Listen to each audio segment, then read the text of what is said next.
అమలాపురానికి ఒక విశేషం. మీ లలిత జ్యువెలరీ అమలాపురానికి వచ్చేసింది. డిసెంబర్ 16న బ్రహ్మాండమైన ప్రారంభోత్సవం. లలిత జ్యువెలరీ. ఇప్పుడు ఎవరికి ఊరికే రావు. ఇప్పుడు మరి అన్నయ్య మ్యారేజ్ గురించి ఏమైనా ఆలోచిస్తున్నారా? ఎందుకంటే నన్ను చాలా మంది అడుగుతున్నారు, ఏమంటే ఆ తమ్ముడికి ఇంటర్వ్యూ చేశారు, తమ్ముడు ఏమో మ్యారేజ్ చేసుకుంటూ అన్నకు కూడా మ్యారేజ్ చేయండి సార్.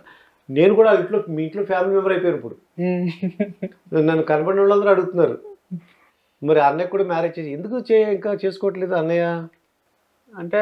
అన్నయ్య నేనే చూసుకుంటాను, మీరు పెద్దగా ఏం చూడకండి అని అంటాడు. అంటే ఖచ్చితంగా నేనేమో చూడండి అని చెప్పిన ఇంట్లో అందరికి. ఓకే. మా అన్నయ్య ఏమో మీరు నా మ్యారేజ్ గురించి ఆలోచించకండి, నేనే సెట్ చేసుకుంటా అని అంటాడు. అన్నప్పుడు ఫోర్స్ఫుల్ గా ఇక పోదాందా పెళ్లి చూపులకు, ఇక్కడ ఒక పిల్లు ఉంది అక్కడ ఒక పిల్లు ఉంది అంటే కూడా కోపం వస్తుందేమో అని మేము కూడా కొంచెం సైలెంట్ ఉంటాం. నేనైనా మా అమ్మ అయినా డాడీ అయినా వాడే చూసుకుంటాలే అనుకున్నంత తెలివి మనకు లేదు కదా అని మేము కామ్గా ఉండిపోతాం అంతే. ఓకే. నేత్ర బావగారికి మాట్లాడుతుంటావా? ఏమన్నా అది అంటే ఆయన చెప్పే కథలను విన్నావు ఎప్పుడన్నా? విన్నావు. ఓకే. ఆయన బావగారంట ఏమని పిలుస్తావు? చైతు అనే పిలుస్తావు. చైతు అని పిలుస్తావు. ఓకే.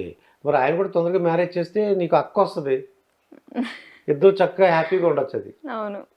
ఎందుకు అడుగుతున్నానంటే 23 సంవత్సరాల్లో పెళ్లి చేసుకుంటే అతను ఒక తాతగా చనిపోతాడంట తొందరగా పెళ్లి చేసుకుంటే. అదే 30 సంవత్సరాలు 30 సంవత్సరాల తర్వాత పెళ్లి చేసుకున్నారు అనుకోండి, ఇది తండ్రిగానే చనిపోతాడంట. సోలో కూడా చనిపోవచ్చు. నేనేమంటానంటే ఇంకొకటి మరి పెళ్లి కానుంటే ఏంటని అడిగాను. ఆడు పెళ్లి కాకుండానే బతికిపోతాడంట. అదే అదే బెస్ట్ ఆప్షన్. నేను నాకు చాలా ఆశ్చర్యంగా ఉంది. ఇప్పుడు జనరేషన్ అందరూ కూడా వాళ్ళు ఒక తిరుపతిలో ఒక అమ్మాయిని కనిపించింది, దేవుడిని ఏముక్కుని అడిగాను. నేను అడిగితే నేను అనుకున్నాను తొందరగా పెళ్లి చేయంటదేమో అనుకున్నాను. నేను దేవుడా తొందరగా పెళ్లి చేసే నాకు కాలా అనుకున్నదంట. నాకు తొందరగా పెళ్లి చేయొద్దని కోరుకుందంట. నేను సర్ప్రైజ్ అయ్యాను. నేను ఎందుకు ఆ జనరేషన్ ఏంటి అలా వాళ్ళు ఎందుకు అలా అనుకుంటున్నారు? వాళ్ళు అంటే అప్పుడే పెళ్లి వద్దు అంటున్నారు. అది నాకు చాలా ఆశ్చర్యంగా ఉంది. మీరు ఆ ఏజ్ లో ఉన్నందుకు ఇప్పుడు అన్నయ్య గారు కూడా వద్దు అంటున్నాడు అప్పుడే. అంటే అప్పుడు ఎట్లుంటుండే అంటే ఇక అయిపోవాలి చేసేసుకోవాలి.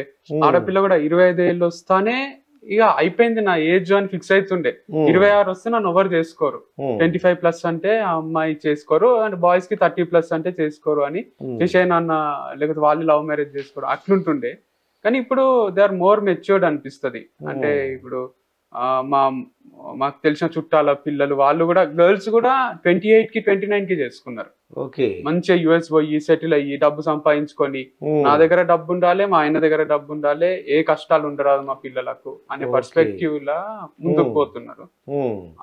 బాయ్స్ కూడా అంతే, మంచి సెటిల్ అయినా కూడా చేసుకోవచ్చు కదా, తొందర ఏముంది, మంచి ఫ్రెండ్స్ తోని క్యాజువల్ గా ఉండొచ్చు కదా అని మోస్ట్ ఆఫ్ దెమ్ ఆ పర్స్పెక్టివ్ లో ఉన్నారు. అంటే నాకేమో చేసుకోబుద్ధి అయింది, ఇంకా లేట్ చేయబుద్ధి కావాలి, అంటే డబ్బు కూడా ఉంది మాకు సరిపడా బతకనీకే అనిపించింది, అందుకు చేసేయమన్నా.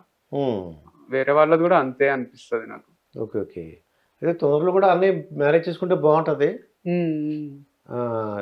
అంటే ఇంకో రీజన్ కూడా అంటే డివోర్స్ కేసెస్ కూడా ఎక్కువనే ఉన్నాయి. అది కూడా ఇప్పుడు వాళ్ళ చుట్టాలల్లో చూస్తారు, యుఎస్ పోతారు, హ్యాపీగా ఉన్నట్టు అనిపిస్తుంది బయటికి. వాళ్ళు ఏదో ఒక రోజు లేదు మేము ఇక విడిపోదాం అనుకుంటున్నాము అని అమ్మా నాన్నకు చెప్పడం, అది వీళ్ళకి తెలియడం పిల్లలకు, అరే మా బావ లైఫ్ బాలే, మా అక్క లైఫ్ బాలే, మా అన్న లైఫ్ బాలే, వీళ్ళు ఎవ్వరు లైఫ్ బాలేనప్పుడు నేను పెళ్లి చేసుకుని మళ్ళీ కష్టాలకు ఎందుకు పోవాలి, హాయిగా ఇట్లనే ఉందాము అనే పర్స్పెక్టివ్ కూడా ఉంది యూత్ లో.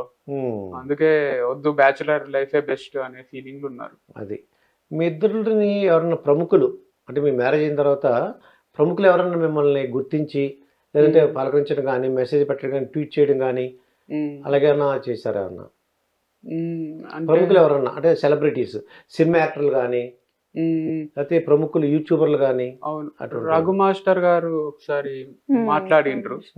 ఫస్ట్ లో మేము ఇవి హనీ అవి అమ్మేటప్పుడు, అప్పుడు ఫార్మింగ్ చేసేటప్పుడు బాగా చేస్తున్నారు అని, మీ దగ్గర గీ దొరుకుతుందా అని అడిగిండ్రు. Okay. Okay. Rakesh master, Raghu master, dance master Raghu master. And Vishwak Sen garu కూడా ఒకసారి మెసేజ్ చేసిండ్రు, హనీబీ ట్రైనింగ్ ఎక్కడ ఇస్తారు, హనీబీ గురించి ఏదో తెలుసుకోవాలని ఉంది అని చేసిండ్రు అట్లా. అండ్ మొన్న మా షాప్ లో చెప్తున్నారు, ఆయన చెప్పింది ఎంతవరకు నిజమో కాదో తెలియదు, ఒక డ్రైవర్ లేకపోతే వాళ్ళ అసిస్టెంట్ ఎవరు వచ్చిండ్రు, మా దగ్గర గీ తీసుకున్నారు షాప్ లో. ఎవరు మీరు ఇంతగానం తీసుకుంటున్నారు 5-6 కిలోలు ఏమో తీసుకున్నారు. అదే కాదు 11 కేజీస్. ఒకటేసారి పేమెంట్ ది మెసేజ్ వచ్చింది. అంటే ఒక డే పేమెంట్ అంతా ఒకటే మెసేజ్ లో రావడం నాకు షాకింగ్ అనిపించింది. ఏం జరుగుతుంది షాప్ లో అంటే, లేదు విజేంద్ర వర్మ గారి వాళ్ళ పర్సన్ అంట, వాళ్ళకి 11 కేజీస్ కావాలంట అందరు 13 11. అంటే చాలా సంతోషం అయింది. అంటే వీళ్ళకు మేము రీచ్ అయినామా అంటే ఎంతవరకు నిజమో కాదో తెలియదు, బట్ ఆయన చెప్పిన దాని ప్రకారం అయితే మాకు అంటే వాళ్ళకి అబద్ధం చెప్పని పని లేదు, అబద్ధం చెప్పని పని లేదు. పెద్ద ఫ్యామిలీ కాబట్టి తీసుకున్నారేమో అనిపించింది, నిజంగానే వాళ్ళందరికి ఇస్తారేమో. నేతర మా చిన్నప్పుడు ఏంటంటే మా పల్లెటూరులో అనమాట, అంటే ఏలూరు దగ్గర ఒక అంటే అంత సిటీ కాదు, తూర్పు ఇదని ఉండేది. మేము అక్కడి నుంచి వస్తుంటే ఎక్కువగా నేను అబ్జర్వ్ చేసేవాడు, అందరినీ ఎక్కువగా అబ్జర్వేషన్ ఉండేది నాకు. మొత్తం పిల్లలు వెళ్తున్నాను అనుకో పెళ్లి, అందుకే అప్పుడే ఇంకా పెళ్లి చేసుకోవాలని వయసు వచ్చిన వెళ్తున్నాను అనుకో, ఎరా పప్పన్న ఇప్పుడు పెడతారో అలా మాట్లాడేవారు. అంటే అప్పుడు ఏంటంటే ఈ టీవీలు సెల్లే లేవు, అరుగు మీద కూర్చునేవారు. వెళ్తుంటే వచ్చేవాళ్ళు అందరినీ పలకరించేవారు అనమాట. ఎరా ఎప్పుడు పెళ్లి చేసుకుంటావు, పప్పన్న ఎప్పుడు పెడతా అలా అనమాట. ఒకటి పెళ్ళి అయిపోయింది అనుకో, ఏమా మీ నాన్న తాత ఎప్పుడు చేస్తావు అలా అడిగేవారు అనమాట. అలాగే మీ పిల్లలు ఏమన్నా పుట్టడం అదే అలా ప్లానింగ్ ఏమైనా ఉందా లేకపోతే ఏంటి? అప్పుడు అదొకటే ఉంటుండే, పప్పన్నం పిల్లలు సింపుల్ లైఫ్ స్టైల్ ఉంటుండే కదా. ఇప్పుడు కొంచెం కష్టం అయిపోయింది, వాళ్ళని పెంచాలన్నా మన దగ్గర కొంచెం మనం ఏమన్నా సాధించాలి కదా. ఫస్ట్ వాళ్ళకి ఒక బెస్ట్ లైఫ్ స్టైల్ ఇవ్వాలన్నా, లేకపోతే ఫస్ట్ మనం ఏదైనా ప్రూవ్ చేసుకొని ఇది చేయడానికి టైం ఉండట్లేదు. మళ్ళీ పిల్లలు అది ఇది ఆ చాయిస్ అనిపిస్తుంది. ఏమో కనబుద్దయి అంత రిలాక్స్ ఉన్నప్పుడు కనాలేమో, ఇప్పుడైతే అవసరం లేదని అనిపిస్తుంది. ప్రస్తుతానికి లేదు. అంటే ఎన్ని జనరేషన్ పిల్లలందరూ కూడా మీ భావాలు వేరుగా ఉన్నాయి. అప్పుడు జనరేషన్ ఏంటంటే పెళ్ళైతే చాలు వెంటనే తాత అయిపోతాను, మామ అయిపోతాను అలా అనేవారు మాట. అందుకు నేను అడుగుతున్నాను, అదే మీరేంటి సెటిల్ అవ్వాలి, డబ్బు అని కూడా కాదు, ఏమో ఇంకా మైండ్ సెట్, ఇంకా అంటే టైం కూడా వాళ్ళకి ఇవ్వాలి కదా. ఇప్పుడు మాకు ఈ కంపెనీకి ఫార్మింగ్ కి ఇవన్నిటికే టైం సరిపోతలేదు. ఇక మళ్ళీ పిల్లల్ని కానీ వాళ్ళకు ఏదో నార్మల్ ఇంటి దగ్గర స్కూల్ వేయడం కూడా కరెక్ట్ కాదేమో. అంటే కొన్ని మంచి ఇంటర్నేషనల్ స్కూల్స్ ఉంటాయి కదా, దాంట్లోనే మంచి హై లెవెల్ ఎడ్యుకేషన్ ఇస్తారేమో అనిపిస్తుంది నాకు. అంటే టీచర్స్ కూడా వెల్ ఎడ్యుకేటెడ్ ఉంటారు. అంటే వెయ్యగలిగే స్టేజ్ నుండి నువ్వు నార్మల్ స్కూల్ వేస్తే ఏమనిపించదు, కానీ నువ్వు వెయ్యలేక దీనికి వేస్తే వాడు జీవితాంతం నిన్ను అంటాడు పెద్ద అయినాక కూడా, నువ్వు నాకు మామూలు స్కూల్లో చదివించినావు, నాకు ఇంగ్లీష్ మంచి రాదు, నువ్వు మామూలు స్కూల్లో చదివించినావు అందుకే నా బతికి ఇట్లుంది అని మనన్నే వేలెత్తి చూపిస్తాడు. ఆ పరిస్థితి ఉండరాదేమో అనిపిస్తుంది నాకు.